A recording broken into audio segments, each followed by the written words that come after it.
bienvenue à cette quatrième journée d'école d'été en apprentissage profond. Je m'appelle César Laurent, je suis en troisième année au doctorat ici au Milan. Et puis ce matin, je vais vous parler de réseaux récurrents, dans le fond. Donc voici le plan de cette première partie. Il y aura une deuxième partie après la pause café. Donc ici, on va voir dans le fond pourquoi est-ce qu'on va s'intéresser à devoir avoir des modèles comme ces réseaux récurrents.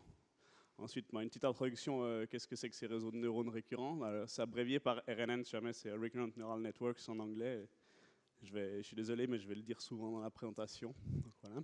Ensuite, comment on entraîne ces réseaux-là? Quelles sont les difficultés qu'on rencontre lorsqu'on entraîne ce genre de modèles?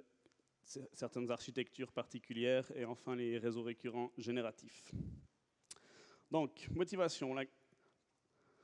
Durant cette semaine, vous avez vu comment traiter les données qui sont de taille fixe. C'est-à-dire qu'en général, vous pouvez avoir par exemple un réseau de neurones comme ça qui a 4 entrées, et ce nombre d'entrées est fixe. Vous ne pouvez pas en supprimer une ou en ajouter une.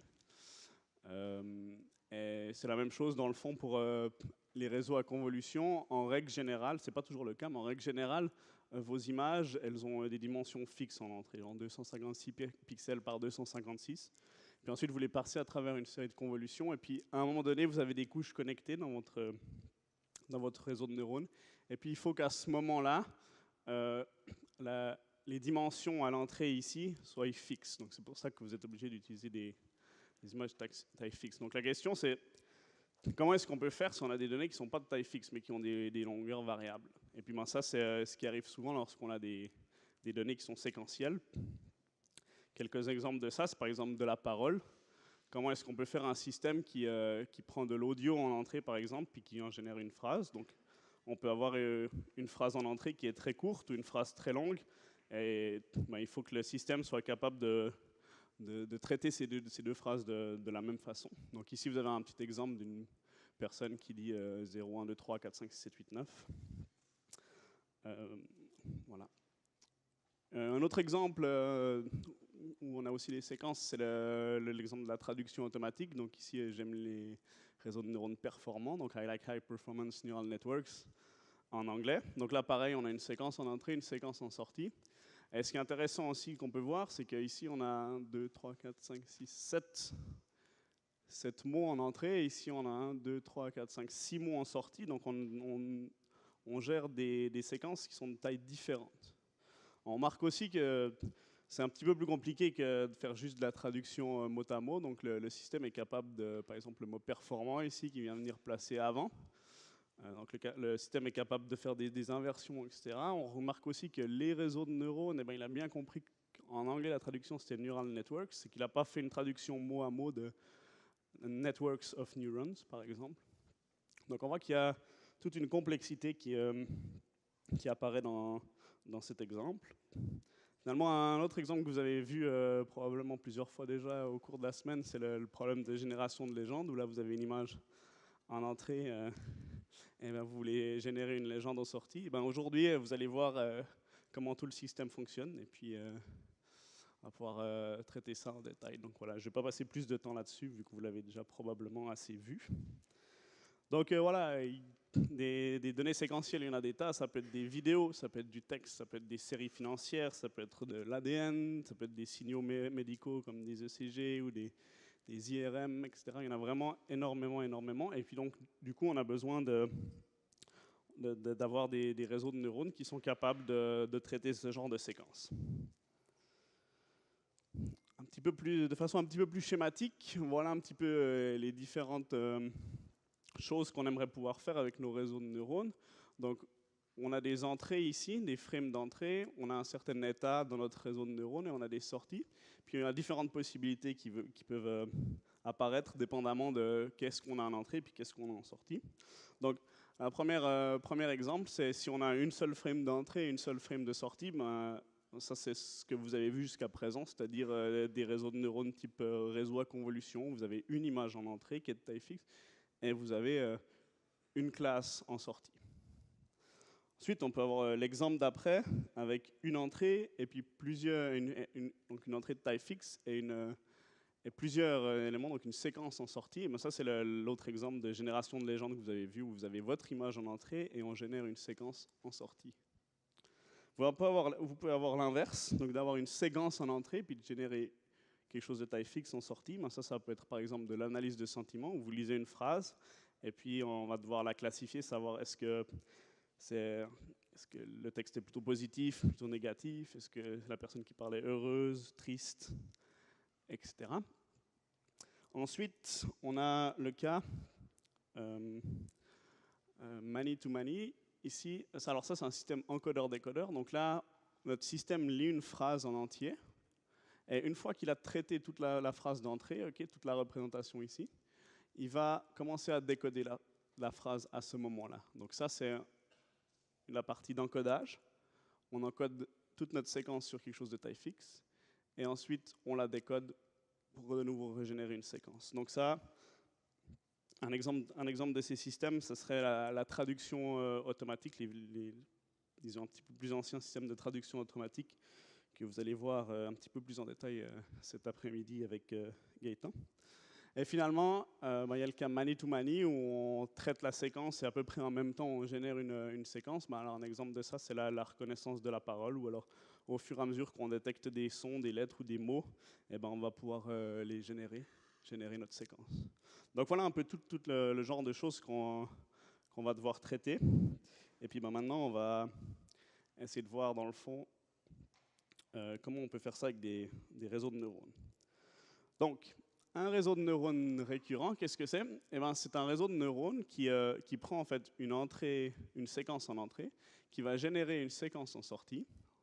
Donc là, je les ai notés, donc il reçoit x1, x2, etc. jusqu'à x grand t, qui est la taille de la séquence. Et il génère sa séquence de sortie aussi, qui va être de la même taille, qui pourrait être de taille différente éventuellement. Et puis, en fait, il va maintenir un état interne, ici h, qui va utiliser pour calculer y. Donc ça veut dire qu'au moment où on va calculer yt, on aura besoin de ht, et puis pour calculer ht, on aura besoin du ht qui vient du temps d'avant, donc ht-1. Prenons directement un petit exemple. Donc là, c'est un réseau récurrent simple, simple recurrent en général, c'est comme ça que ça s'appelle dans les différents frameworks. Voilà ce que notre réseau récurrent va faire. Il va prendre à chaque pas de temps, pour générer h, il va prendre l'entrée x au temps t, multiplié avec une certaine matrice u ici. On ajoute à ça l'état interne du temps précédent, auquel on multiplie une matrice w, donc c'est la boucle qu'il y a là. Et enfin, pour générer la sortie, on a éventuellement une matrice V en sortie avec laquelle on va multiplier H, et puis on a une certaine activation en sortie. Donc ici, l'activation peut être n'importe quoi. Ici, en général, on utilise une tangente hyperbolique pour des raisons de problèmes de scaling qu'on peut avoir. Donc ici, on a les paramètres, les trois matrices ici, V, U et W, qui sont les paramètres de votre réseau. Donc c'est ces paramètres-là que vous allez devoir apprendre en utilisant la rétropropagation. Ces paramètres sont partagés avec le temps, et ça c'est ce qui est très important et ce qui fait les réseaux récurrents, c'est-à-dire que c'est les mêmes paramètres qu'on utilise à chaque temps. Donc pour traiter x1, x2, x3, x4, etc., c'est les mêmes matrices V, U et W. Au tout début de votre séquence, quand vous êtes au tout premier élément x0 ici, vous avez besoin d'un état interne que vous avez en fait jamais calculé puisqu'il n'y avait pas de séquence avant, donc c'est le h-1.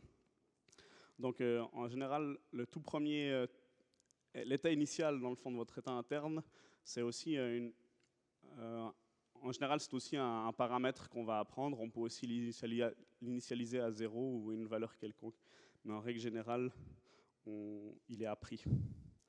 Donc cette vue-là est peut-être un petit peu, pas très intuitive. Moi, je préfère utiliser cet exemple déroulé dans le temps. Donc on peut réécrire en fait notre réseau de neurones comme cette boucle déroulée. Donc ici, vous voyez bien votre séquence d'entrée, l'entrée 0, 1, 2 jusqu'à l'entrée t. Et puis on voit bien le processing qui se passe. Donc on a x0 qui est multiplié avec la matrice u. Ensuite, ici, on a la matrice, le premier état initial. On peut calculer h. Ensuite, on peut calculer y0. Ensuite, Pour le path suivant, on a x1, on multiplie encore une fois par u, on prend h0 qu'on multiplie par w, on peut créer h1, générer y1, et ainsi de suite, et ainsi de suite. Donc c'est vraiment comme ça. Et encore une fois, j'insiste sur le fait que ces matrices U, W et V, elles sont partagées dans le temps, donc c'est les mêmes à chaque pas de temps. Ok, donc voilà, alors ça c'est un petit exemple tout simple. Et puis maintenant, la question c'est de savoir comment est-ce qu'on va faire pour, dans le fond, faire de l'apprentissage, c'est-à-dire changer ces matrices-là de façon à pouvoir entraîner notre réseau de neurones. Donc ici, on va prendre un petit exemple de tâche toute simple. Ça va être la prédiction du prochain caractère. C'est juste, pas besoin de comprendre les détails de la tâche, c'est juste pour vous montrer d'où provient le signal d'erreur dans le fond. Donc imaginons qu'on veut simplement prédire le prochain caractère de la séquence. Donc ici, la séquence d'entrée, c'est Hello World. Et donc, au premier temps d'entrée, H, ici, on aimerait que notre réseau de neurones, ici, génère la lettre E, la signe qui est en fait le prochain élément de la séquence. Ensuite, à l'entrée 1, E, on aimerait qu'il génère L, à L, on aimerait qu'il génère le L d'après, etc., jusqu'à la fin. Donc, en fait, dans ce cas-là, qu'est-ce qu'on a? C'est comme si on avait en fait un problème de classification, et ce, à chaque pas de temps. Donc ici, vous avez votre sortie d'un réseau de neurones, c'est un softmax comme vous avez en classification, avec, disons, 26 classes, parce que vous avez 26 lettres dans votre alphabet, et puis vous allez le comparer à votre cible E, ici en l'occurrence, et puis on utilise l'entropie croisée pour ça, exactement comme lorsqu'on entraîne un CNN ou un MLP quelconque en classification. Et donc, vous avez de l'erreur à ce pas de temps, savoir on compare Y0 à E en calculant l'entropie croisée. Vous avez de l'erreur où on compare Y1 à la cible L ici. Vous avez de l'erreur ici également, et ce jusqu'à la fin. Donc, bref, pour faire court, vous avez en fait votre signal d'erreur dans votre réseau récurrent, il va venir à chaque pas de temps. Okay? Donc, à chaque endroit, on peut calculer une erreur que votre réseau récurrent fait. Et l'erreur globale, en fait, ça va être la somme de l'erreur que votre réseau de neurones a fait à chaque temps. Et puis, donc ici, ce qu'on va devoir faire, c'est donc rétropropager chacun de ces signaux d'erreur ici vers les paramètres de votre réseau. Donc ici, on va prendre l'exemple de la matrice U qui se situe là en bas, à ces trois endroits, et puis on va tranquillement faire la rétropropagation de l'erreur. Donc, on va vraiment utiliser l'algorithme de rétropropagation à travers le temps, et c'est vraiment similaire à ce que vous avez vu avec Yoshua, sans faire erreur, il y a 2 jours. Lorsque vous faites la rétropropagation dans un réseau feed-forward classique, on va faire exactement la même chose et appliquer la règle de dérivée en chaîne pour obtenir le signal d'erreur sur la matrice U. Donc, première étape, vu que, comme ici, l'erreur globale, c'est la somme de chacune des erreurs séparément, on va commencer par calculer, rétropropager l'erreur qu'on a ici vers tous les paramètres. Donc, la première chose à faire, c'est comme dans un MLP classique, partout vous avez des flèches dans un sens, et vous devez propager des gradients dans l'autre sens. Donc ici, on va calculer la dérivée de l'erreur par rapport à l'état interne H2. Donc ici, en bas à gauche, vous avez l'équation totale de tout le gradient pour le paramètre U. Donc, on rétropropage l'erreur jusqu'à l'état H2. Ensuite, à partir de là, c'est très simple, on peut rétropropager l'erreur de H2 jusqu'au paramètre U ici, comme on le fait d'habitude dans un réseau de neurones classique. Donc ça vous donne DE2 sur DH2 fois X transpose. Et puis là, on pourrait se dire que voilà, c'est fini, puis en fait, c'est super simple. Il est où le problème? Le problème, il est que la matrice U, elle apparaît aussi ici et ici dans le graphe déroulé dans le temps qu'on a. Donc du coup, il faut aussi qu'on rétropropage le signal d'erreur ici, parce que cette matrice U ici, elle a une influence sur l'erreur au temps 2 aussi, à travers H1 et H2 ici, comme ça. Donc il faut aussi rétropropager le signal ici. Donc ce qu'on fait pour ça, on doit rétropropager l'erreur de H2 vers H1, c'est ce qu'on fait ici. Et ensuite, à ce moment-là, à partir d'ici, on peut rétropropager finalement le signal d'erreur jusqu'à la matrice U ici. Donc voilà, c'est ce qu'on a fait là. Et ensuite, on pourrait se dire que c'est terminé une fois de plus. Et ben non, toujours pas, parce qu'il y a encore la matrice U ici, qui fait aussi partie du chemin qu'on a utilisé pour calculer, pour générer l'erreur au temps 2. Oui. Ah ouais. Est-ce que tu arrives à mettre à jour la version des slides dans 5 minutes? Je suis désolé, oui. Oui, je suis désolé, oui, je disais fini tard ces slides, donc ils vont arriver sous peu. Ok, donc on en est là, on pourrait se dire que c'est terminé. Et non, parce qu'il y a encore la matrice U ici, donc encore une fois, il faut dériver dans le temps, encore une fois, de H1 vers H0.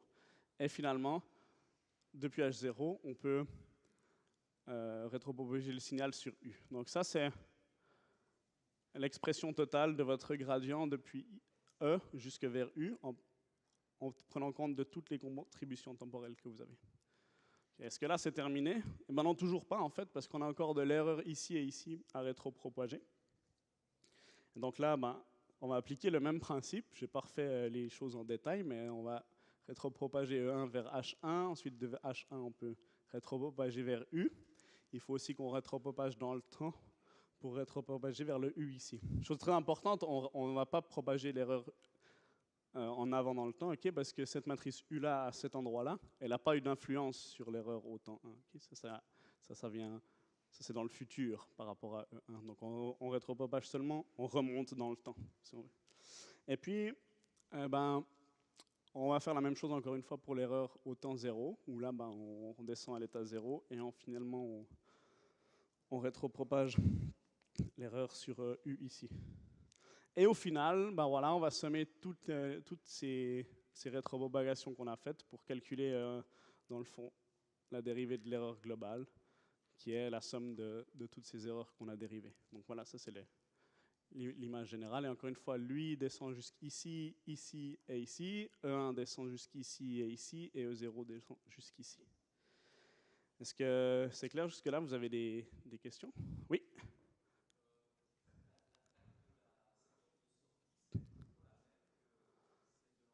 Alors la question c'est, est-ce que la taille de la séquence de sortie c'est toujours la même que la séquence de l'entrée?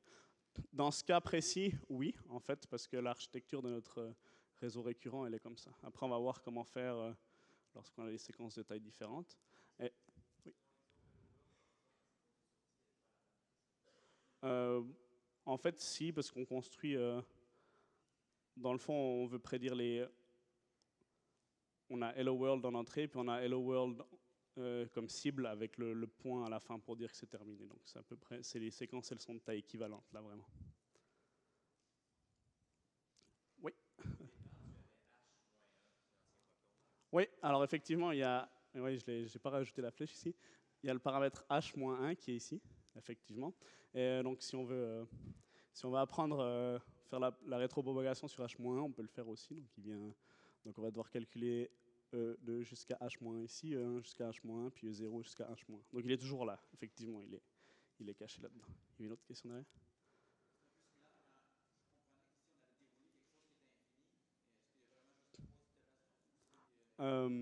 C'est pas infini, effectivement, ça va durer la durée de votre séquence. Donc Hello World, par exemple, il y a, mettons, 12 lettres. Okay, donc vous avez une séquence de taille 12, donc on va dérouler ça 12 fois dans le temps. Puis après, on va devoir rétropropager 12 fois dans le temps. Et ça dépend dans le fond de la taille de la séquence. Si votre séquence elle est de taille 25, on va faire 25 itérations, puis revenir 25 fois en arrière. Puis si votre séquence elle est de taille 5, on va avancer 5 fois dans le temps, puis revenir 5 fois en arrière. C'est comme ça qu'on gère des séquences de taille variable.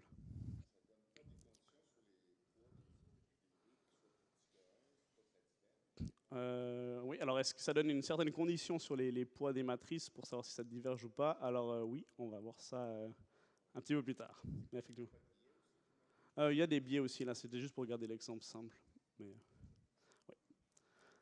Ok, donc, continuons. On va prendre un petit exemple, encore une fois. Mettons que votre tâche, c'est de reconnaître le genre musical à partir d'une partition de musique. Donc imaginons que vous avez un dataset rempli de partitions de musique, comme vous avez ici. Donc ça, c'est vos données d'entrée. Et puis que vous avez 3 classes dans votre problème, soit c'est des partitions de blues, de rock ou de musique classique. Donc là, on va faire un vecteur one hot. Donc c'est 1, 0, 0 si c'est du blues, 0, 1, 0 si c'est du rock, puis 0, 0, 1 si c'est de la musique classique, comme dans un problème de classification classique. Puis la question, c'est comment est-ce qu'on va représenter ces données. Donc pour vous donner un peu une idée de comment on traiterait un problème comme ça. Ici, vous avez votre partition de musique. On va considérer, ça c'est votre partition de musique, ça c'est les données, comment on va les représenter. On va partir de Do jusqu'à Si, donc ça nous fait 12 notes en tout dans la gamme. Et puis simplement, pour chaque croche, là dans le fond, ce qu'on va faire, c'est qu'on va mettre un 1 dans la matrice partout où si la note est présente, puis un 0 partout ailleurs. Donc ici on a un Do, donc on va mettre un 1 à Do, et puis tout le reste c'est à 0. Ici on a un Sol, donc on va mettre tout à 0, sauf la note Sol. Ici on a un silence, donc on va simplement tout mettre à 0 pour dire qu'il n'y a pas de note du tout.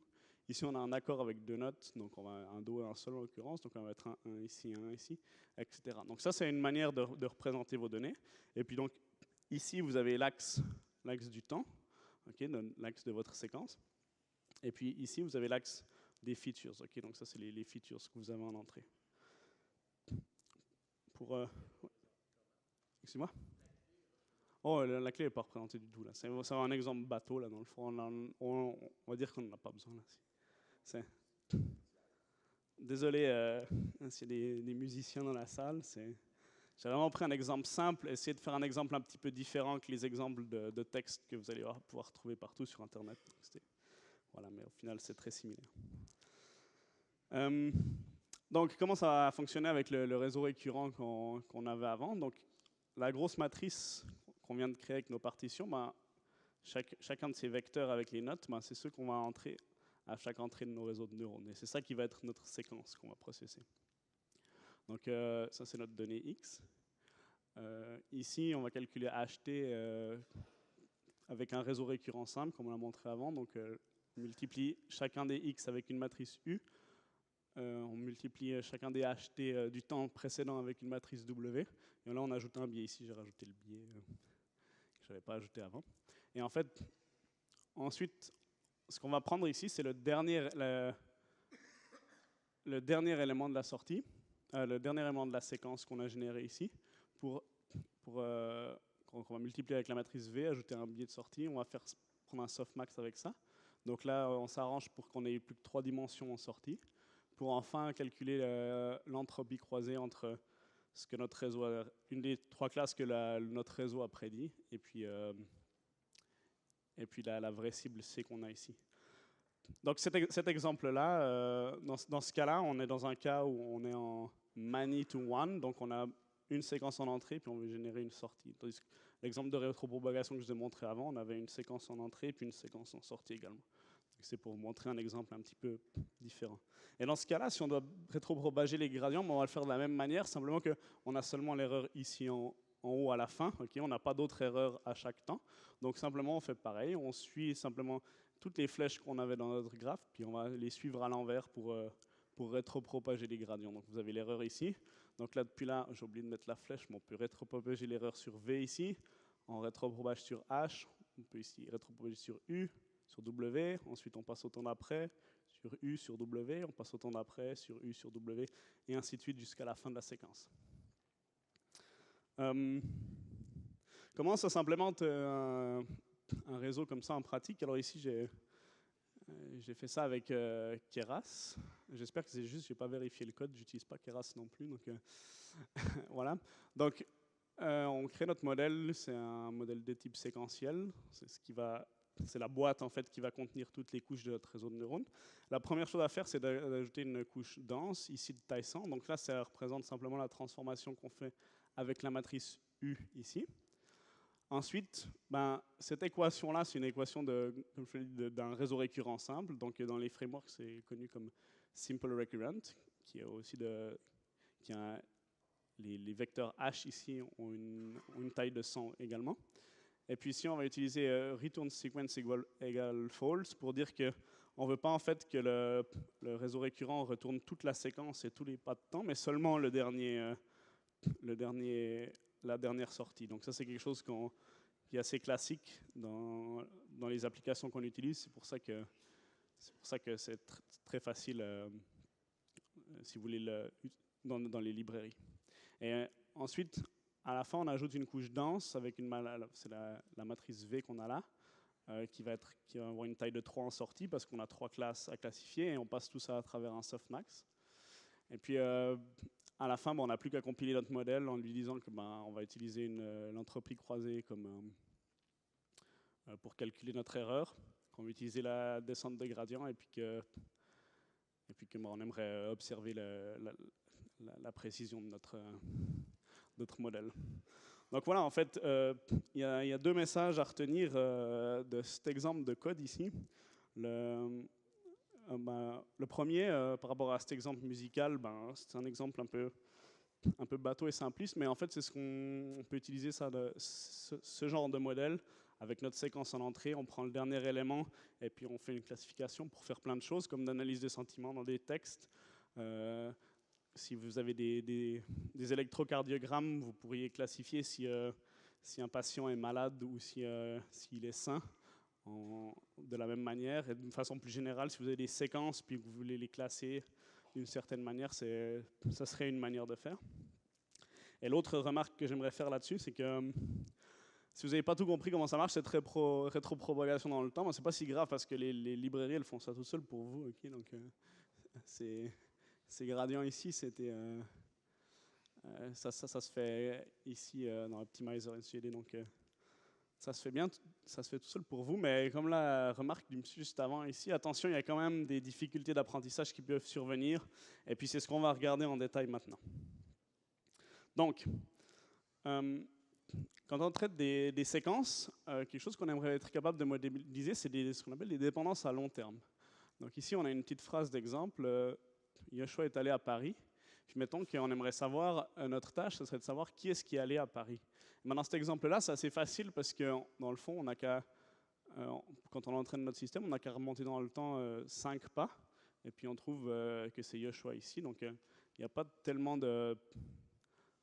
C'est pas tellement difficile de retrouver l'information jusqu'ici. Par contre, si à la place, on avait Yoshua est allé présenter sa recherche à une conférence d'apprentissage profond qui se déroule à Paris, et bien là, si maintenant on veut savoir qui est allé à Paris, on doit aller rechercher l'information au travers de tous ces mots. On a une trentaine de mots qu'il faut passer à travers pour pouvoir aller retrouver le mot Yoshua qui était en entrée. Et puis ça, c'est ce qui rend en fait la tâche compliquée. Et dans le fond, si on veut être capable de modéliser des choses compliquées dans notre donnée, des choses à long terme, il faut que notre réseau récurrent soit capable de les apprendre, de pouvoir apprendre à aller chercher loin dans le temps s'il faut. Et puis la notion d'apprentissage ici, elle est très fortement liée avec la capacité à rétropropager les gradients loin dans le temps. Si votre réseau de neurones est incapable de rétropropager les gradients loin dans le temps, il va être incapable d'apprendre les dépendances à long terme, et donc vous n'allez pas pouvoir modéliser vos données de façon efficace. Donc ici, le problème qui survient, c'est que si ici on a qui est allé à Paris, puis qu'on doit aller chercher Yoshua, puis qu'on fait la rétropropagation dans le temps pour corriger notre réseau, on va devoir multiplier les unes avec les autres toutes ces dérivées partielles de DHT, DHT-1, DHT-1, DHT-2, etc., DH3, DH2, etc., jusqu'à revenir ici. Et puis ça, c'est le principal problème qu'on a dans les réseaux récurrents. Donc encore une fois, si on veut être capable d'apprendre des dépendances à long terme, on doit être capable de propager le gradient loin dans le temps. Et pour rétropropager le gradient loin dans le temps, ça veut dire qu'il faut être capable c'est appliquer la règle de rétropropagation dans le temps, comme on a vu juste avant. Et puis donc c'est de multiplier, d'utiliser la règle de dérivée en chaîne pour multiplier toutes ces matrices les unes avec les autres, jusqu'à revenir à l'endroit qui nous intéresse. Et ça, le problème, c'est que notre réseau récurrent, dans le fond, il applique la même fonction à chaque pas de temps parce que les paramètres sont les mêmes à chaque temps. Et donc, du coup, ceci peut devenir instable. Et puis, en fait, c'est la principale difficulté quand on entraîne des réseaux récurrents. Donc, même si des frameworks comme Theano ou TensorFlow, whatever, calculent les gradients pour vous. Il y a quand même des pièges auxquels il faut faire très très attention. Et puis, on va regarder ça juste un petit peu plus en détail. Donc, imaginons par exemple que ces dérivés, normalement, ces dérivés, c'est des vecteurs, donc là, on calculerait des jacobiennes. Mettons juste que là, c'est juste des scalaires là, qui valent 10. Donc là, si on veut rétropropager l'erreur de ici jusqu'à ici, eh ben, et puis que notre transformation vaut 10, ben ici, on va prendre 10 multiplié par 10, multiplié par 10, multiplié par 10. On a 10 puissance t. Et puis, du coup, ça va devenir quelque chose de gigantesque. Et puis, en fait, le gradient qui va arriver à cet endroit-là va être quelque chose de gigantesque. Possiblement, il va causer des problèmes d'instabilité numérique, etc. Et ça, c'est le problème d'explosion de gradient. Donc, encore une fois, si le gradient il est amplifié à chaque pas de temps, on a des problèmes d'explosion de gradient. Et puis ça, c'est problématique parce que ça fait diverger vos paramètres, ça vous empêche d'apprendre, de faire de l'apprentissage correctement. Pour ce problème-là, il y a une solution qui est très simple, c'est de faire ce qu'on appelle du clipping de gradient. Donc vous avez simplement votre gradient ici, et puis vous allez regarder sa norme. Et puis si la norme du gradient est plus grande qu'un certain seuil, on va simplement diviser le gradient par sa norme, et puis le rescaler par ce seuil. Et ça va permettre de régler très facilement ce problème d'explosion de gradient. On peut avoir le problème inverse, c'est imaginons qu'à la place de multiplier par 10, on divise par 10 à chaque pas de temps. Donc là, on divise par 10, on divise encore par 10, on divise encore par 10, etc. Donc on a 0,1 à la puissance t. Puis encore une fois, ça va tendre vers 0 très très très vite. Puis ça, c'est le problème de dissipation de gradient. C'est-à-dire que le signal, au bout d'un moment, après quelques itérations, il va tendre vers 0. Puis du coup, on n'aura aucun signal d'erreur ici. Et ben, ça va être... Donc, encore une fois, si le gradient est atténué à chaque pas de temps, on appelle ça de la dissipation de gradient. C'est un problème parce que ça empêche d'apprendre les dépendances à long terme. Encore une fois, on est incapable de rétropropager le signal jusqu'à l'endroit qui nous intéresse dans la séquence. Et donc, c'est très problématique pour nos problèmes de modélisation. Malheureusement, pour ça, il n'y a pas de solution simple. Et donc, du coup, ce qu'on va devoir faire, c'est utiliser des architectures de réseaux récurrents qui sont un petit peu plus compliquées.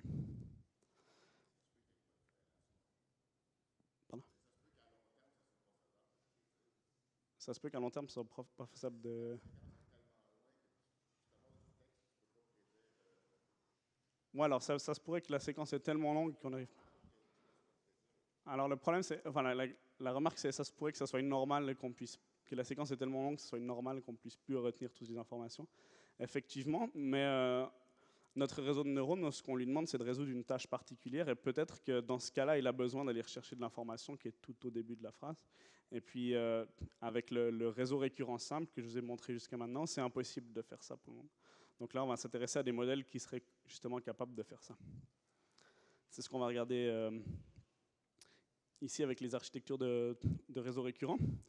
Donc, on peut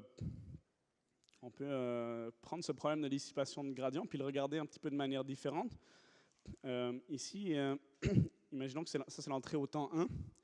Elle est en noir foncé ici pour dire que c'est une entrée très importante.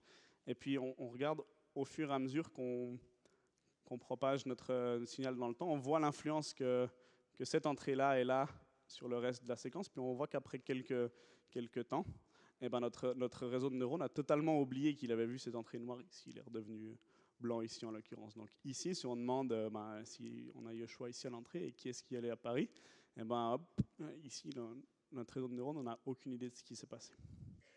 Ce qu'on pourrait faire pour résoudre ce problème, c'est ajouter des gates, en anglais, des petits portails, si on veut, des petites vannes, qui contrôleraient le flow de l'information dans notre réseau récurrent. Donc c'est les petits ronds que vous avez ici. Donc un rond ouvert, ça veut dire que la gate est ouverte et qu'on peut faire passer l'information. Ici, elle est ouverte ici. Et si c'est représenté par un petit trait, on ne fait pas propager l'information. Et donc, vous avez 3 gates ici, une ici d'entrée, une ici qui vient du temps précédent et une ici qui est de sortie. Puis là, qu'est-ce qui se passe à ce moment-là? Si maintenant on a notre entrée ici, on la fait passer ici parce que la porte est ouverte. On ne la fait pas sortir ici parce que la porte est fermée. Ensuite, au temps d'après, on a une nouvelle entrée ici, la porte est fermée, donc du coup, on ne tient pas compte de ça. On propage simplement ce qu'il y a ici. Et ainsi de suite. Là, c'est ouvert, on peut encore propager. Là, c'est ouvert. Hop, ici, maintenant, la sortie est ouverte ici, donc on va pouvoir propager l'information ici. Ici, c'est toujours ouvert. Hop, ici, c'est fermé, donc on ne passe pas en haut. Hop, ici, c'est ouvert. on peut passer, et hop, ici c'est ouvert aussi, on peut propager l'information ici. Et ensuite, ici, la porte est fermée, donc du coup, on va pas propager cette information plus loin, mais par contre, ici, cette porte-là est ouverte, donc on va propager cette information. L'idée un peu, c'est de contrôler comment l'information se répand dans notre réseau de neurones. Et si maintenant, à ce temps-là, on pose la question qui est-ce qui allait à Paris, et ben hop, on a retenu l'information longtemps dans le temps. On a mis, si on a l'exemple que ça représente Yoshua, hop, on a retenu Yoshua.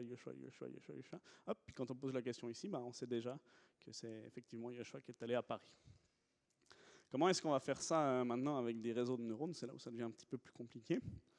C'est la Long Short Term Memory, donc LSTM, que vous avez probablement déjà vu si vous avez joué un petit peu avec des réseaux de neurones. Donc c'est une mémoire à longue... une longue mémoire à court terme. Voilà. Donc l'idée c'est de réduire ce problème de dissipation de gradient avec un mécanisme de gate justement, puis une cellule mémoire. Donc c'est un petit peu plus compliqué que l'exemple avec la tannage qu'on a vu avant, mais l'idée c'est la suivante. On a une séquence d'entrée ici, on a un état interne comme avant, ht-1, avec ces deux choses, plus une cellule mémoire qu'on a rajoutée ici. On va faire toute une série de processing là-dedans pour générer l'état interne pour le temps d'après. C'est ce qu'on utilise aussi pour générer par exemple Y, et pour générer notre nouvelle cellule mémoire. Donc maintenant, ce qu'on va faire, c'est qu'on va prendre pas à pas les maths qu'il y a là-dedans pour essayer de comprendre un petit peu plus ce qui se passe. Donc, le point clé de la LSTM, c'est cette cellule mémoire, justement. C'est la possibilité de pouvoir retenir de l'information. Donc, ça, c'est ce qui se passe avec la cellule mémoire. Donc, on constate qu'on a très peu d'informations, d'opérations qui se passent là-dessus. Puis donc, l'information, elle peut passer très facilement dans le réseau de neurones. Ensuite, la première chose qu'on va faire, c'est calculer la forget gate à partir de x1 et ht-1. Donc la forget gate, c'est la porte ici qui vous permet d'oublier un état. Donc là, la forget gate était ouverte jusqu'à ce que ici où la forget gate elle est fermée. C'est cette petite vanne ici qu'on calcule. Donc comment est-ce qu'on calcule une gate dans une LSTM? C'est très simple, on va utiliser quasiment la même équation qu'on a fait jusqu'à maintenant. On va avoir une matrice U avec laquelle on va multiplier notre entrée xt. On va ajouter à ça une matrice W qu'on va multiplier avec notre état interne du temps précédent. On ajoute éventuellement un biais. Puis on passe ça à travers une fonction sigmoïde, sigma ici. Donc pour rappel, le sigma ici, c'est une fonction qui a le gros avantage d'être bornée entre 0 et 1. Donc basiquement, ce que ça va faire, c'est que on a notre porte, elle peut être, si la valeur qu'on calcule ici est très petite, on va pouvoir avoir une porte qui vaut 0, auquel cas la porte va être fermée, on ne va pas laisser passer l'information. Ou au contraire, on va avoir une porte ou une gate qui est à 1, et puis à ce moment-là, on va pouvoir laisser passer de l'information. Puis ça peut être n'importe quoi entre les deux. Donc ça, c'est pour le petit portail qui nous permet d'oublier dans la cellule, qui nous permet d'oublier dans la STM. Okay, donc ça, c'est ce que je vous ai dit. Ensuite, on va faire calculer l'input gate de la même façon. Donc l'input gate, c'est le petit portail qui contrôle ce qu'on va rajouter. Moi, je vais en avant, en arrière. Mais c'est le petit portail qui est ici qui va décider est-ce qu'on met quelque chose dans la cellule mémoire ou non. Donc là, en l'occurrence, c'est ouverte. Elle peut être fermée aussi également. Donc, on la calcule exactement de la même manière que la forget gate, c'est-à-dire qu'on multiplie x avec une certaine matrice U, on multiplie ht-1 avec une certaine matrice V, on ajoute un biais, on passe ça à travers une sigmoïde. Puis encore une fois, ça contrôle qu'est-ce qui entre dans la cellule mémoire. Puis qu'est-ce qui entre dans la cellule mémoire? C'est aussi quelque chose qu'on va calculer. Donc c'est ce que j'ai marqué G de T ici, qui est marqué C tilde de T ici. On va utiliser pareil, on va prendre x multiplié avec une matrice U, ajouter ht-1 avec une matrice W, on passe ça à travers une tangente hyperbolique, puis c'est ça qui va être la nouvelle chose qu'on va mettre dans notre cellule mémoire. Donc maintenant, comment est-ce qu'on met des choses dans notre cellule mémoire? Eh ben, c'est l'équation qu'on a ici. Donc on va dire que la cellule mémoire, c'est la gate d'entrée multipliée par ce qu'on veut mettre dans notre nouvelle cellule. Donc ici, ce symbole-là, ça doit être la multiplication terme à terme. Donc il faut bien penser que CT, c'est un vecteur d'une certaine taille. Okay, et puis Et puis IT, c'est un vecteur qui a la même taille aussi. GT, FT, CT- ont tous la même taille. Donc c'est les vecteurs. Donc ici, pour chacun des éléments de votre mémoire, vous allez calculer une gate qui va vous dire si on laisse passer l'information ou pas. Donc encore une fois, CT, on prend la gate d'entrée, on y ajoute, qu'on multiplie avec ce qu'on aimerait mettre dans notre nouvelle cellule mémoire.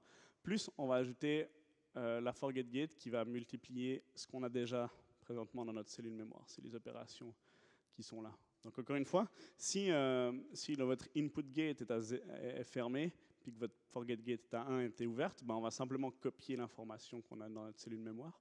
À l'inverse, si l'input gate est ouverte et puis que la forget gate est complètement fermée, ben là on va simplement mettre dans la cellule mémoire les G, donc les nouvelles informations qu'on aimerait mettre dans notre cellule mémoire.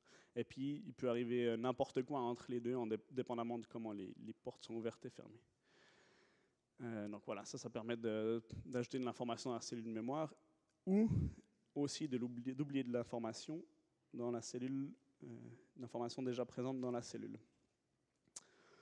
Il reste une dernière étape, c'est calculer HT, donc l'état interne ici.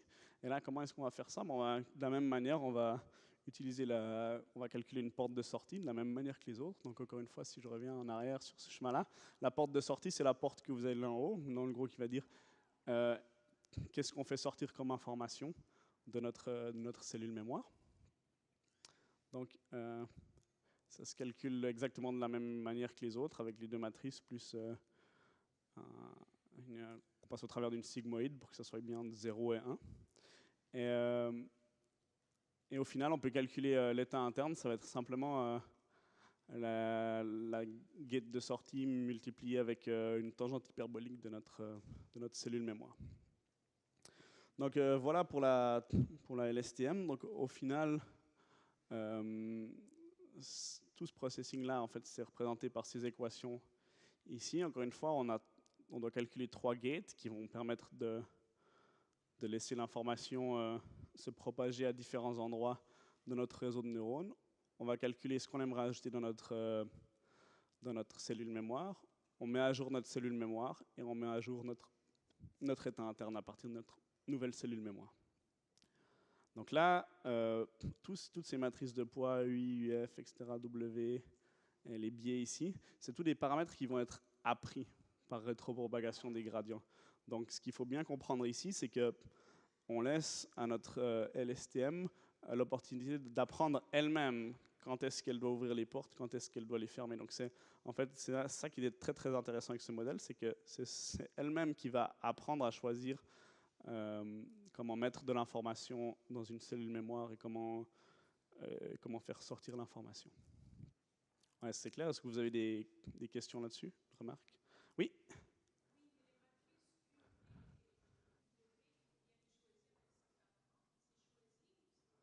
Alors, c'est comme dans un réseau de neurones classique, dans le fond. C'est-à-dire qu'au début de l'entraînement, on l'initialise avec des nombres aléatoires. Donc, la question, pour répéter pour la vidéo, c'est qu'est-ce qu'on fait avec ces matrices UV et W? Est-ce qu'on les choisit nous, etc.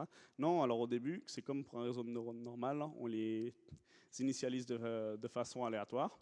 Et ensuite, on va entraîner notre réseau de neurones. Puis petit à petit, lui va apprendre à ouvrir et à fermer les gates comme il faut et à faire propager l'information comme il veut. Oui.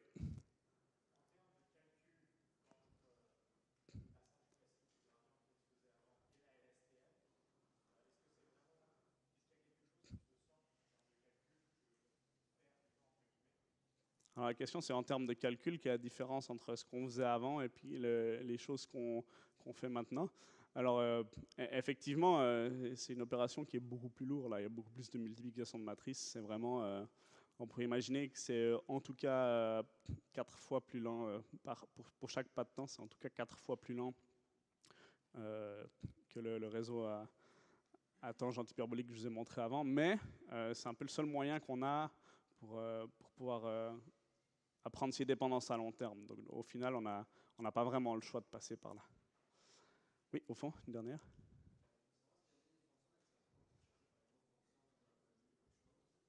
Alors la question, c'est est-ce qu'on peut changer les fonctions d'activation qu'on a là par des ReLU ou d'autres choses d'autres fonctions un peu plus récentes que vous avez vues. Ici, on aime bien garder les sigmoïdes parce qu'elles sont bornées entre 0 et 1, donc on a bien cette interprétation de gate qu'on peut laisser passer du signal ou pas. Et ici, de manière générale, on a tendance à garder les tangentes hyperboliques. Je sais qu'il y a de la recherche qui a été faite avec d'autres choses que les tangentes hyperboliques ici, mais ça peut devenir instable aussi, ça peut créer des petits problèmes. Donc c'est pour ça qu'en général, ben, c'est ces non-linéarités-là qui ont été adoptées puis qui restent. Je vais prendre une dernière question là derrière. Oui.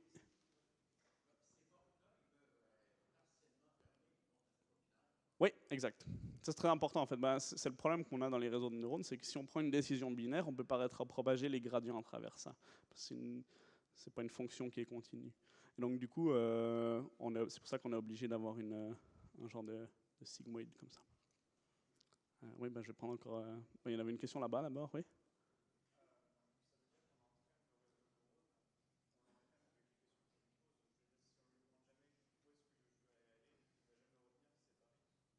Exact.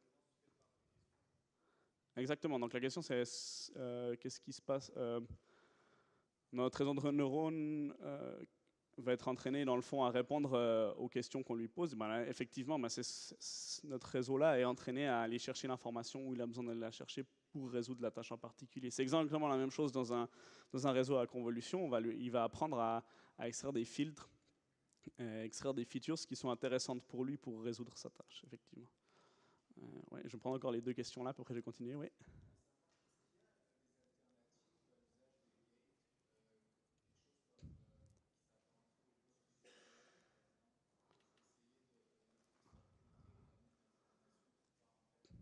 Alors, est-ce qu'il y a des alternatives à utiliser des gates, comme des choses comme des blocs résiduels, des choses comme ça pour propager l'information? Je pense qu'il y a de la recherche qui a été faite aussi, mais le truc c'est que, en fait, cette structure-là, elle fonctionne vraiment quand même super bien. Elle est capable de modéliser extrêmement beaucoup de choses et c'est vraiment très très difficile d'arriver à quelque chose qui marche mieux ou aussi bien que ça. Et une dernière question ici. Oui.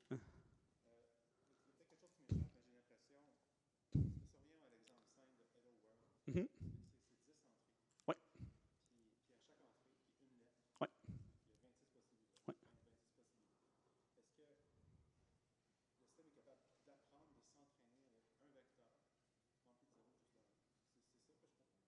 Oui, oui.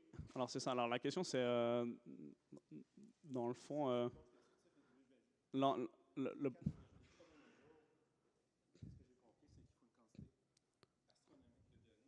Mhm. Oui.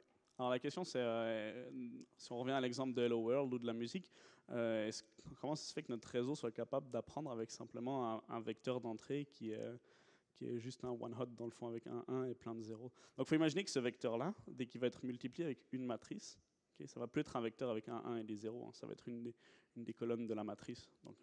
Donc à partir de là, on va avoir de l'information qui va pouvoir se propager dans le réseau. Il faut imaginer que, et votre question de dire qu'il faut des tas et des tas de données, eh ben des données, on en a des tas, on a des tas de textes, on a des choses comme ça, et c'est ça la quantité de données qu'on a.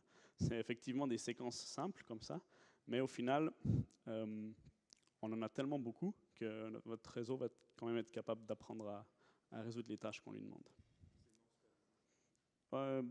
Ben l'exemple d'avant est supervisé, par exemple, Hello World. Donc le but c'est de prédire la lettre d'après. Okay, donc on sait exactement la cible que c'est dans la phrase. Quand on passe le premier H à l'entrée de notre réseau, on sait que la cible au premier temps, c'est le E qui vient juste après. Et ainsi de suite. Le E, ben, on a la cible L après. Donc c'est vraiment de l'apprentissage qui est supervisé. Ok, je vais continuer. J'ai dit qu'on parlait qu'il n'y avait pas de structure aussi bonne que cette mémoire à long court terme. En fait, il y en a une qui marche quand même bien, malgré tout. C'est la Gated Recurrent Unit, GRU. Je la présente vite ici parce que vous allez probablement la rencontrer dans la littérature. Et en gros, c'est une variante très populaire, surtout sur du texte. Donc l'idée, c'est de ne pas avoir de cellules mémoire explicites, puis à la place d'utiliser l'état interne H pour directement retenir l'information. Et puis l'autre chose qu'ils font, basiquement, c'est de combiner l'input gate et la forget gate. Donc ça veut dire que, si vous voulez, dès qu'on on fait entrer de l'information dans la cellule, ben, on va oublier ce qu'on avait avant, puis dès qu'on ne fait pas entrer d'information dans la cellule, ben, on va copier ce qu'on avait avant. Donc je vous l'ai mis ici juste pour que vous ayez la référence quelque part. Ici, vous avez les équations si vous les regardez un peu plus en détail. Le truc intéressant ici, c'est que c'est plus rapide à calculer parce que vous avez une gate en moins à calculer. En pratique, c'est à peu près les mêmes performances qu'une LSTM. Et puis, ben, vous avez l'avantage que ben, vous avez un peu moins de calcul à faire et aussi, ça consomme un peu moins de mémoire vu que vous n'avez pas besoin de retenir en mémoire la cellule. Enfin, voilà. Maintenant, qu'est-ce qu'on peut faire avec ce genre d'architecture? Ben, je vais passer à des exemples de réseaux récurrents génératifs. Donc, on va reprendre l'exemple qu'on avait au début, qui est de prédire le prochain caractère de la séquence, puis on va le regarder un petit peu plus en détail. Donc, les données d'entrée, ben, c'est des phrases, du texte simplement, qui peut être de différentes tailles. Ce texte, la taille le nombre de features qu'on a, ça va être une cinquantaine. Donc, imaginons qu'on a tous les chiffres, plus toutes les lettres de l'alphabet, plus espace, la ponctuation, etc. Donc, on a des vecteurs de taille 50 en entrée à chaque pas de temps. Et puis, à chaque temps, la cible au temps t, ben, c'est la lettre qui vient après au temps t plus 1. Et puis, l'erreur, encore une fois, on va faire l'entropie croisée à chaque pas de temps et on va faire la somme de cette entropie croisée pour calculer notre erreur globale. Et ça, en fait, qu'est-ce qu'on va apprendre dans le fond avec un système comme ça? On va apprendre un modèle de langue. Donc, le réseau de neurones va être capable d'apprendre à partir des quelques lettres d'entrée qu'on a là, quelle est la lettre la plus probable qui va venir après. Donc, encore une fois, qu'est-ce que ça donne si on reprend l'exemple d'avant, Hello World? Donc, on a Hello ici en entrée, on a Hello comme ça, la séquence décalée de 1. Et à chaque pas, on veut que notre réseau nous prédise la lettre d'après dans la séquence. Donc, à H, on aimerait qu'il prédise E, à E, on aimerait qu'il prédise L, à L, on aimerait qu'il prédise l'autre L, à L, on aimerait qu'il prédise O, et ainsi de suite. Puis pour entraîner ça, encore une fois, on prend l'entropie croisée entre ce qu'il a prédit et la vraie cible à chaque pas de temps, et on rétropropage ça comme on a vu au début. Qu'est-ce qu'on peut faire avec un modèle comme ça, dans le fond? Parce qu'on peut dire que c'est assez débile comme modèle, quoi. Il est juste capable de générer la lettre qui vient après, il n'y a rien de très intéressant. Et ben, ce qu'on peut en faire, et c'est là où ça devient rigolo, c'est que ce qu'on peut faire, c'est qu'on peut utiliser la sortie de notre réseau à un certain temps, qu'on peut donner en entrée à notre réseau au temps d'après. Et ainsi de suite. Donc en fait, qu'est-ce qui se passe, c'est que on lui donne par exemple un premier caractère A en entrée, lui il va générer, ou H par exemple, il va générer E. Ici on va prendre ce E ici, il va nous générer L par exemple. Ensuite on va prendre ce L qu'on va prendre ici, il va générer P par exemple, etc. Et puis il va nous créer une séquence lui-même tout seul en fait. Donc ça, du coup ça fait un modèle, dans le fond c'est un modèle génératif parce qu'il est capable de générer lui-même des données tout seul. Et qu'est-ce que ça donne ça en pratique? Donc là, ce qui a été fait ici, c'est qu'il s'est été entraîné sur des textes de Wall Street Journal. Donc on lui fait lire, on lui passe des phrases comme ça du journal, et petit à petit, lui, il va apprendre à générer des séquences tout seul. Donc ce qui se passe juste après l'initialisation, on voit qu'il génère n'importe quoi, vu qu'il n'a pas encore été entraîné, évidemment. Donc on peut s'y attendre. Donc la séquence n'a aucun sens du tout, et on ne peut rien en faire de très utile. Où ça devient intéressant, c'est après la première époque, donc une fois qu'on a fait une passe à travers toutes nos données d'entraînement, on voit que le réseau a commencé à apprendre déjà une certaine structure. Il a appris quelques petits mots qui sont assez courts.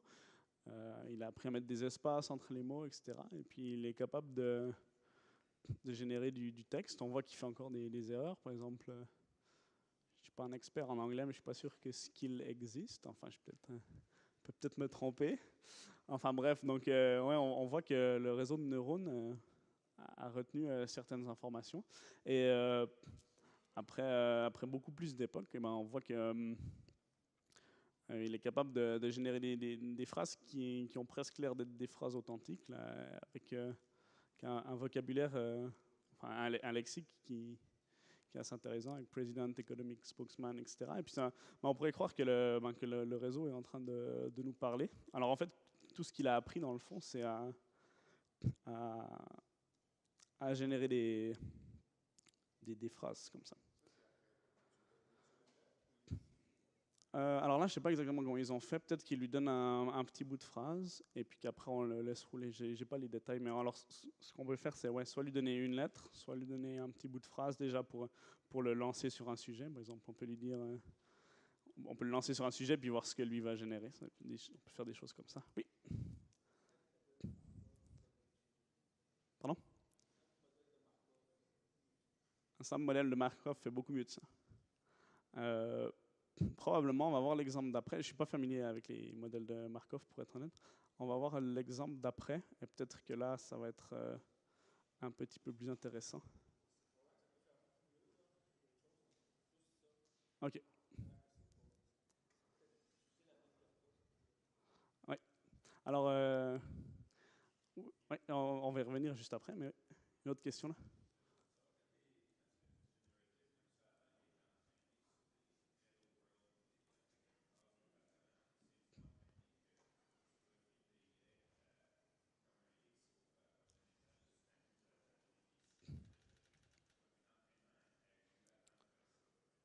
Donc la question c'est, est-ce que le réseau était entraîné avec ça? À quel moment est-ce qu'on utilise la sortie, Y pour générer le temps d'après? Donc quand on l'entraîne, euh, au- au- pendant la phase d'entraînement, on l'entraîne de cette façon-là, en minimisant l'entropie croisée à chaque pas de temps. Donc ça, c'est vraiment, il y a la phase d'entraînement qui a lieu comme ça ici. Et puis au moment du test, ou au moment où on veut s'amuser à voir qu'est-ce que le réseau a appris et qu'est-ce qu'il génère, et ben là, on voit, à ce moment-là, on va prendre la sortie ici pour la refiler au temps suivant.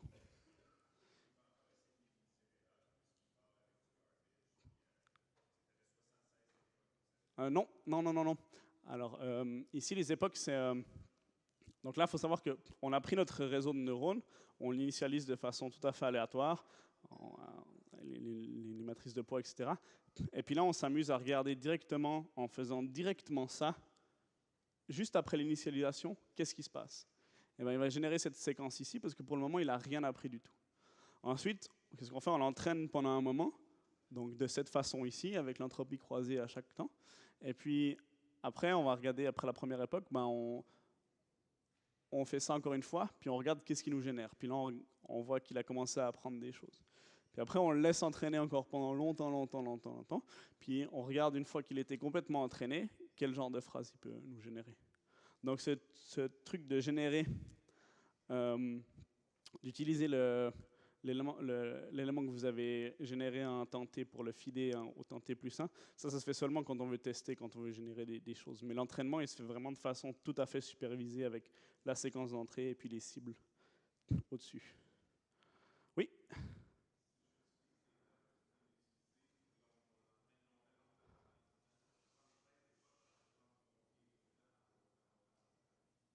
Donc la question c'est combien de temps 76 époques ça représente en termes de temps pour nous humains. C'est une bonne question, ça dépend beaucoup de la taille de notre système, de nos phrases, etc., forcément du hardware qu'on a à disposition, mais pour vous donner un ordre d'idée, peut-être une ou deux journées, là, on arriverait déjà à avoir un... C'est vraiment une LSTM, c'est un système relativement simple en l'occurrence là. Donc ça se fait quand même bien, là, disons. C'est pas un truc qui a été fait sur les clusters de Google avec des quantités infinies de hardware, etc. Ça se fait quand même bien. Oui.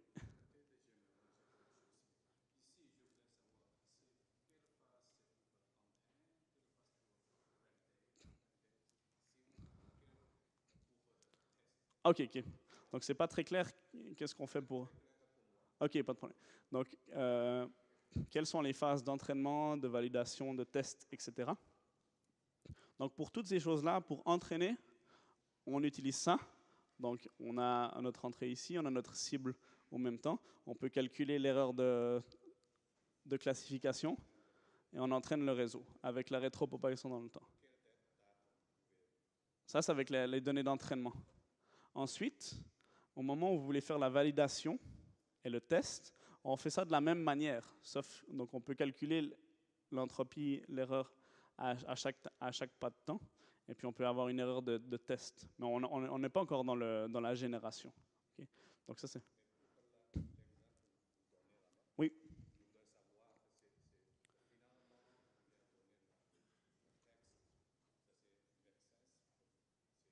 Donc cette phase-là, c'est vraiment juste pour l'utiliser, pour, dans le fond, voir qu'est-ce que notre réseau de neurones a généré, ou pour lui faire dire des phrases, etc. Mais c'est pas, on ne va pas utiliser ça pour l'évaluer. On fait juste une évaluation. Non, c'est juste pour voir qu'est-ce qui se passe dans le réseau de neurones. Oui. Oui.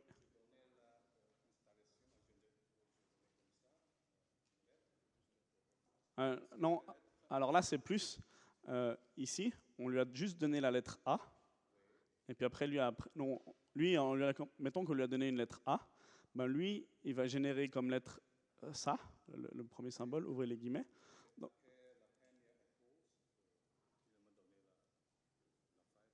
voilà, donc il va générer par exemple U. Après, on prend ce U qu'on donne au temps d'après.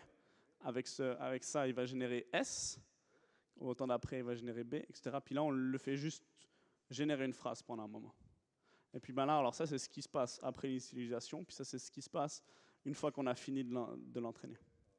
Et on voit ici que ben, le modèle, il a appris, s'il a vu les lettres P, R, E, S, I, D, ben, la lettre la plus probable qui vient après, c'est effectivement le E, qui va former le mot président, etc.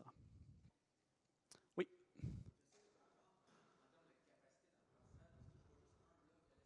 Oui.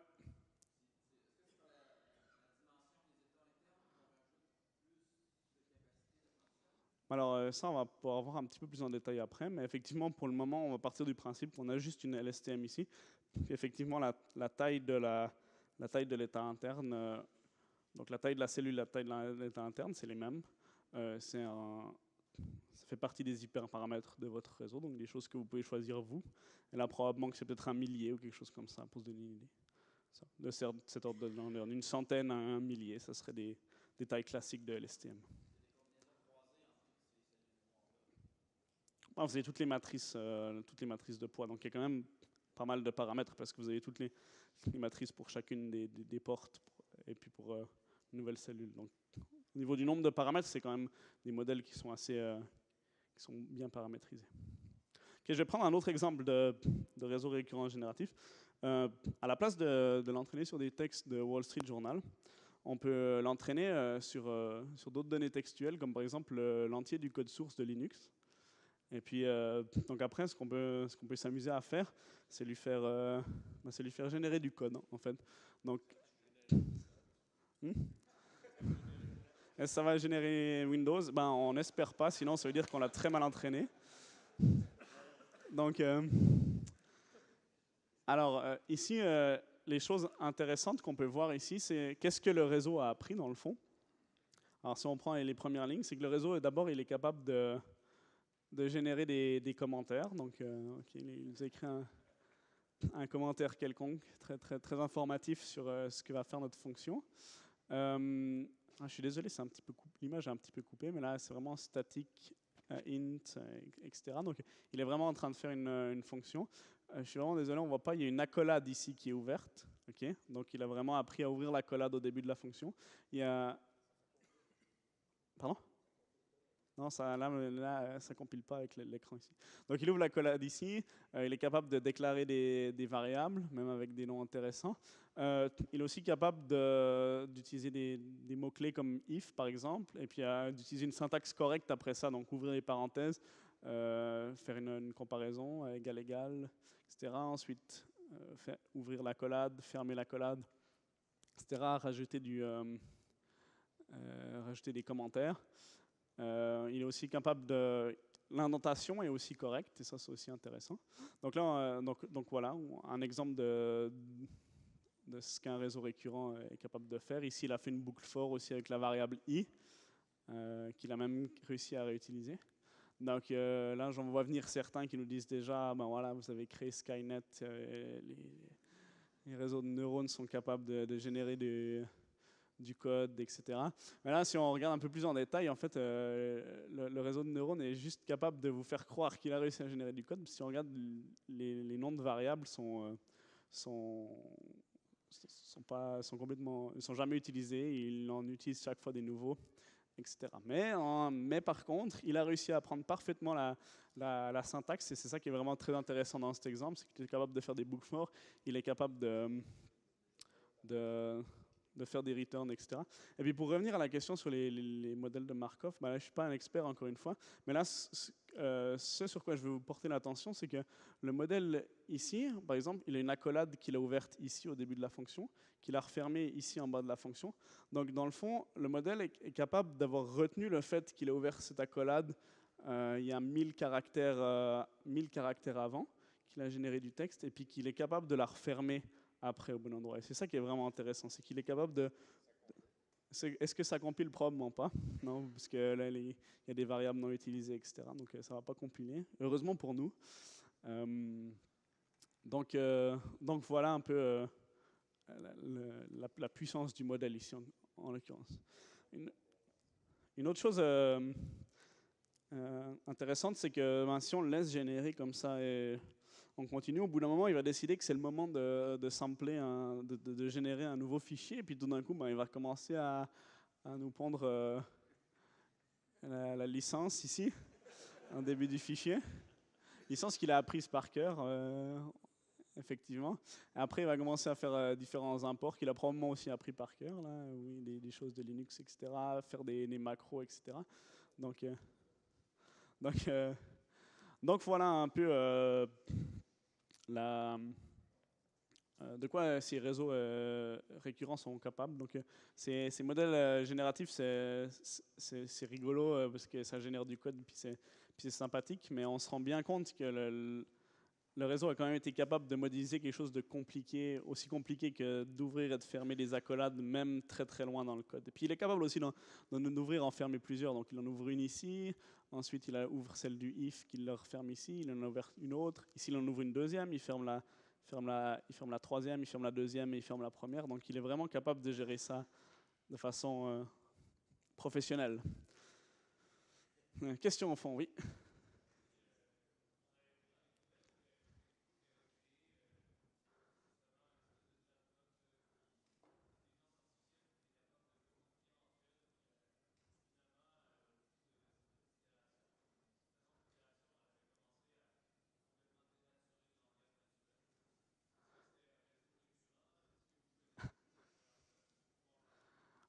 Oui, alors la question c'est à propos de ce qui s'est passé chez Facebook avec leurs bots qui communiquaient entre eux. Je ne sais pas les détails. Probablement que, alors pour répondre à la question, est-ce que c'était des réseaux récurrents, etc. Probablement que oui. En général, quand on a des systèmes de dialogue, des choses comme ça, euh, vu qu'on traite des séquences, eh ben, probablement qu'on va devoir utiliser des réseaux récurrents, c'est sûr. Maintenant, pour ce qui s'est passé, je ne connais pas exactement le contexte, je ne connais pas exactement la tâche, mais probablement, en fait, on a demandé à deux agents de pouvoir communiquer entre eux, se communiquer des informations. Puis au début, on utilisait la langue naturelle, puis en minimisant l'erreur, petit à petit, ils ont commencé à utiliser un autre langage à eux plus simple. Donc ça arrive simplement en minimisant de l'erreur. Donc il n'y a rien de magique là-dedans, il n'y a rien d'effrayant ou quoi. C'est simplement en minimisant l'erreur, ils se sont rendus compte que pour communiquer, au lieu de devoir utiliser des énormes phrases en anglais, tu peux juste utiliser des 1 et des 0 par exemple. Ça suffira amplement. C'est probablement ça qui s'est passé. Je ne connais pas le détail de l'article, mais j'ai vu que ça tournait dans notre labo pas mal. Est-ce qu'on essaie de générer de la musique? Oui, j'ai un exemple après, je peux vous faire écouter si vous voulez. Oui.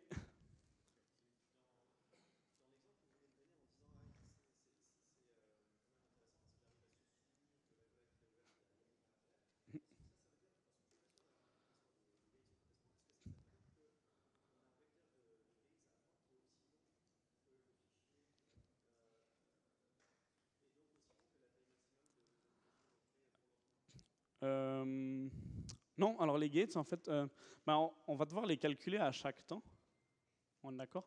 Mais c'est la gate, à chaque temps, une gate, c'est juste un vecteur de la taille de notre identité, de notre cellule mémoire. Donc à chaque temps, on va les recalculer, on recalcule de nouvelles. On a besoin de les tenir en mémoire, si c'est ça la question. Mais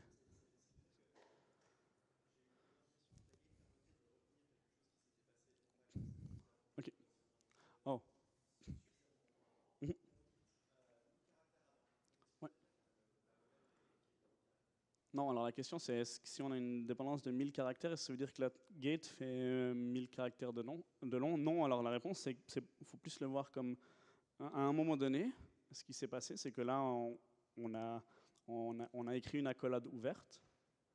Là, à ce moment-là, ce qu'on a fait, c'est qu'on a ouvert l'input gate pour mettre dans la cellule mémoire le fait qu'on avait ouvert une accolade. Dans cette cellule mémoire-là, on a retenu pendant 1000 itérations qu'il y avait une accolade ouverte quelque part. Et à un moment donné, on s'est dit, ah ben, c'est le moment de fermer cette accolade, puis on va la fermer. Okay. Mais là, on n'a pas 1000 gates comme ça, on a vraiment calculé, ouvert une fois la gate, puis fermé à un autre endroit. Est-ce que c'est plus clair? Exactement. Voilà. L'information est vraiment gardée dans la cellule mémoire et non pas dans les gates. Donc voilà, il y a d'autres exemples. Là, je peux essayer de vous faire jouer celui-là, par exemple. On va voir qu'est-ce qui se passe. J'espère juste que je ne vais pas vous rendre sourd. Attendez.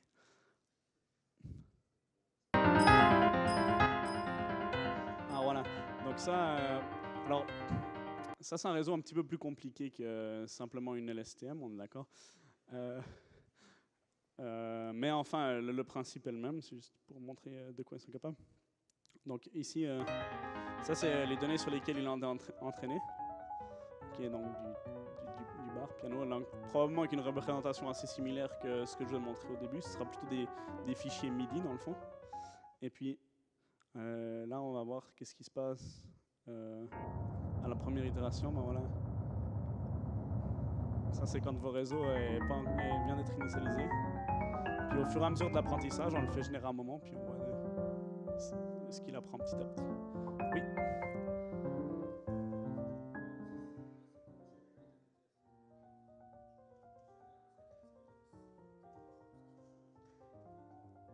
Ouais. Ouais.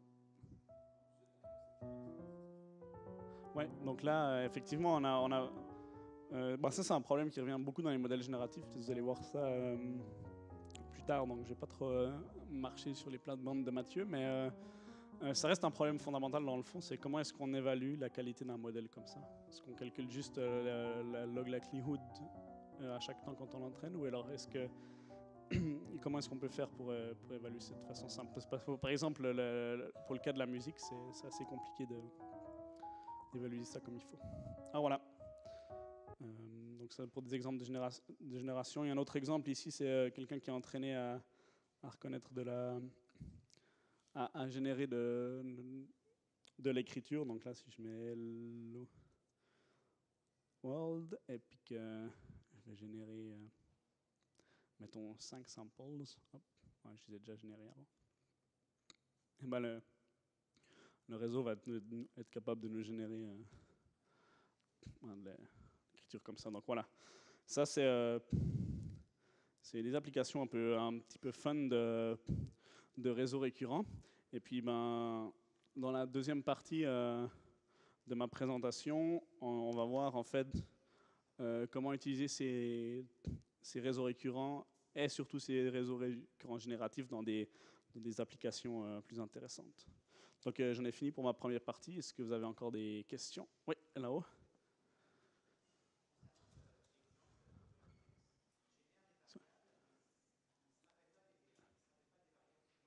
Ouais.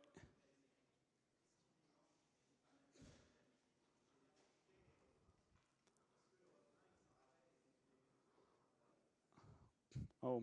Donc, dans le fond, c'est pour l'exemple du code, par exemple, le code ne se rappelle pas du nom des variables. Qu'est-ce qui lui manque pour pouvoir se rappeler du nom des variables dans le fond et puis être capable de générer du vrai code? C'est une très bonne question.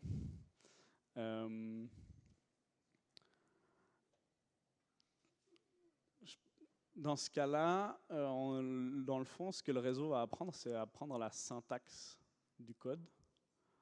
Mais il n'a aucune idée de qu'est-ce qui se passe dans le code, qu'est-ce que le code effectue. Et c'est ça la distinction qu'il faut faire. C'est comme dans la génération de mots, le réseau est capable de générer des mots, mais il n'est pas capable de comprendre le sens qu'ils ont. Puis je pense que ça va prendre un modèle beaucoup plus compliqué pour pouvoir générer des choses qu'il comprend, etc. Ou alors devoir conditionner de manière intelligente pour pouvoir lui faire générer des choses qu'on veut faire. Donc ça prend un système qui serait beaucoup plus compliqué que ça, en fait. D'autres questions? Oui.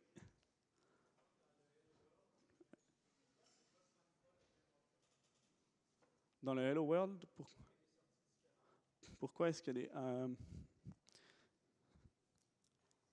hop, non, je vais dans le mauvais sens. F5. Pourquoi est-ce qu'il génère des sorties différentes? On y est presque. On a vu des choses. Hop là. Donc, à ce moment-là, dans ce cas-là, pourquoi est-ce qu'il... Ici? Ah, oh, pardon, non, ok. Ici. Ok, donc ici, c'est un système un petit peu plus compliqué qui est en fait, en plus de générer simplement l'écriture, on va conditionner sur le texte qu'on entre ici. Okay. Donc c'est un modèle un petit peu, il y a un petit peu plus de mécanismes là-dessus. Ouais. Ah, pourquoi c'est pas 5 fois exactement le même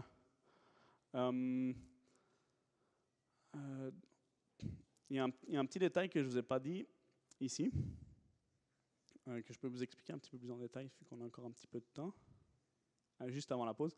Ici, ce qui sort ici, c'est pas juste c'est pas un caractère, on est d'accord, c'est ce qui sort après un softmax, c'est donc des probabilités de lettres. Okay. Donc ici, à partir de là, qu'est-ce que vous pouvez faire? Bon, vous pouvez soit prendre le caractère avec la plus grande probabilité, et puis le passer ici, et chaque fois prendre celui avec la plus grande probabilité. Mais vous pouvez aussi sampler de cette distribution-là, donc c'est-à-dire prendre un sample aléatoire. Donc c'est-à-dire que ce n'est pas forcément le caractère avec la plus grande probabilité qui va être pris ici à ce moment-là. Voilà.